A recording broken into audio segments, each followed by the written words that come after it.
अच्छा, अब हम ऐसे करते हैं कि कुछ ड्रग्स के टेराटोजेनिक इफ़ेक्ट्स पढ़ लेते हैं, ठीक है।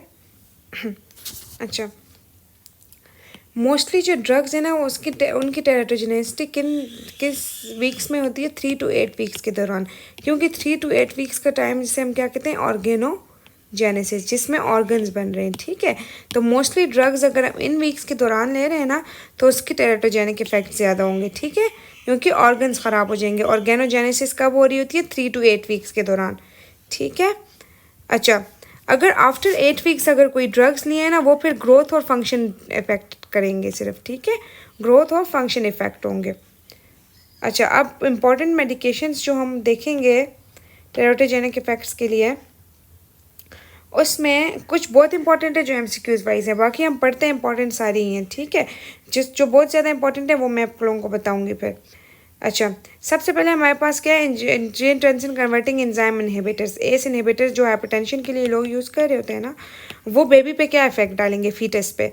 तो उसमें फीटस की रीनल फेलियर हो सकता है, ठीक है, ओलिगोहेड्रोएमनियोस और हाइपोकेल्वेरिया, ठीक है, हाइपोकेल्वेरिया, ओलिगोहेड्रोएमनियास और रेनल फेलियर, ठीक है। उसके अलावा अगर मदर अल्कालेटिंग एजेंट्स ले रही है तो उससे क्या हो सकता है, एब्सेंस ऑफ डिजिट्स हो सकता है, ठीक है, और मल्टीपल एनोमलीज हो सकती हैं।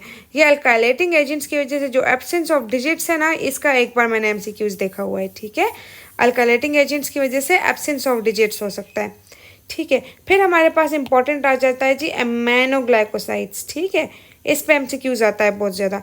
एमाइनोग्लाइकोसाइड्स के साथ ऑटोटॉक्सिसिटी याद रखनी है आप लोगों ने, ठीक है, एमाइनोग्लाइकोसाइड्स के साथ ऑटोटॉक्सिसिटी, ठीक है, ऑटोटॉक्सिसिटी, ठीक है। इसके साथ उन्होंने निमोनिक लिखा हुआ है, mean guy hits the baby in the year, ठीक है। तो इतना बड़ा निमोनिक याद नहीं होता बंदे को, ये आप लोगों ने बस इसी तरह याद कर लो कि एमाइनोग्लाइकोसाइड्स के साथ ऑटोटॉक्सिसिटी होती है, ठीक है। फिर हमारे पास आ जाते हैं जी एंटी एपिलेप्टिक ड्रग्स।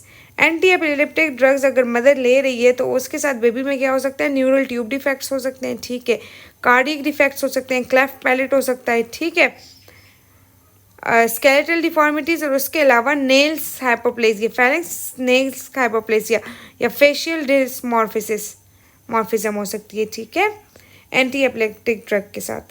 ये मैंने एमसीक्यूज में देखा नहीं है, लेकिन फिर भी अपने आप को सेफ रखने के लिए एक बात देख लो, ठीक है।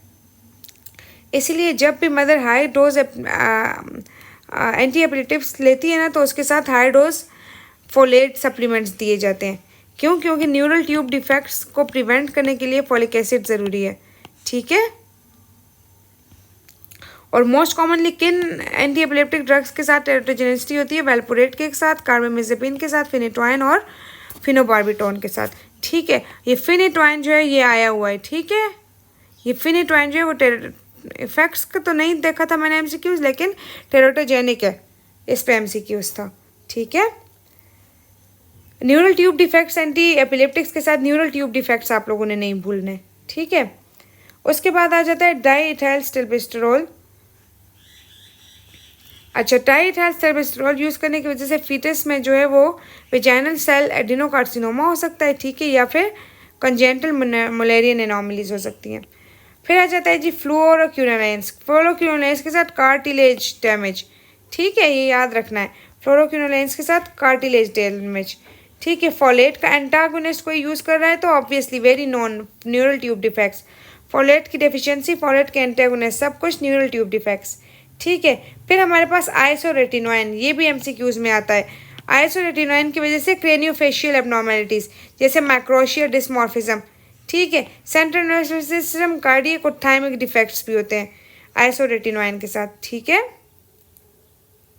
आइसोरेटिनोइन के साथ craniofacial abnormalities, CNS, cardiac and thymic defects, ठीक है। लिथियम, ये भी एमसीक्यूज है, very known and very repeated MCQs. Lithium की वजह से क्या होती है, कार्डियक एबनॉर्मेलिटी होती है जिसे हम कहते हैं एप्स्टीन एनोमली, ठीक है। एप्स्टीन एनोमली में क्या होता है कि जो ट्राइकस्बिट वेल्व होती है ना, वो हमारे पास उसके लीवलेट्स डाउनवर्ड डिस्प्लेस्ड होते हैं, ठीक है, जिसकी वजह से हमारे पास रिगर्जिटेशन बहुत ज़्यादा होती है। समझ आ गई? एप्स्टीन एनोमली किन में होती है, जिनमें कौन सी कंजेनिटल हार्ट एनोमली, जिन लोगों में मदर लिथियम पॉइजनिंग हो जिस मदर में, ठीक है, उसमें एप्स्टीन एनोमली कॉमन है, ठीक है। उसके बाद आ जाता है जी मीथामेजोल। मैथीमेजोल की वजह से क्या होता है, स्किन जो होती है ना, स्किन वो कंजेनिटली एब्सेंट होती है। कहाँ पे, स्पेशली जो स्काल्प का एरिया है ना, स्काल्प के एरिया में इस कंडीशन को हम क्या कहते हैं, जिसमें स्किन एब्सेंट हो, एप्लाजिया क्यूटिस कंजेनिटा। ठीक है, ये मेथामेजोल की वजह से हो सकता है। अच्छा, इसीलिए तो ये एक एमसीक्यूज है ना कि हम क्या चीज़ देते हैं थायराइड डिसऑर्डर में, तो हम फर्स्ट ट्राइमेस्टर में प्रोपाइल थायोयूरेसिल देते हैं।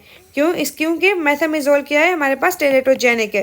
क्या करता है, स्किन जो है वो नेचुरली हमारे पास एब्सेंट हो जाती है कंजेनिटली, स्पेशली स्काल्प के एरिया से। ठीक है, इसीलिए हम लोग फर्स्ट ट्राइमेस्टर में प्रोपाइल थायोयूरेसिल देते हैं, फिर सेकेंड एंड थर्ड ट्राइमेस्टर में मेथामेजोल देते हैं। ये एमसीक्यूज आता है। ठीक है, फिर टेट्रासाइक्लिन के साथ टी से टेट्रा और टी से टीथ याद कर लो, डिस्कलरेशन ऑफ टीथ करता है। ठीक है, उसके अलावा बोन ग्रोथ को भी इनहिबिट करता है। ठीक है, थैलिडोमाइड आ जाता है। फिर थैलिडोमाइड के साथ लिम्ब डिफेक्ट्स थैलिडोमाइड के साथ आया हुआ है एमसीक्यूज में, ये याद रख लें। ठीक है, थैलिडोमाइड को लिम्बडोमाइड से याद करो तो लिम्ब से तुम लोगों को याद रहेगा लिम्ब डिफेक्ट्स। ठीक है, वारफरीन के साथ तो ये हाइपोप्लाजिया हुआ नोज, ये याद रखना। ठीक है, नोज का हाइपोप्लाजिया, नेजल हाइपोप्लाजिया के साथ वारफरीन का एमसीक्यूज बहुत दफ़ा होता है। ठीक है,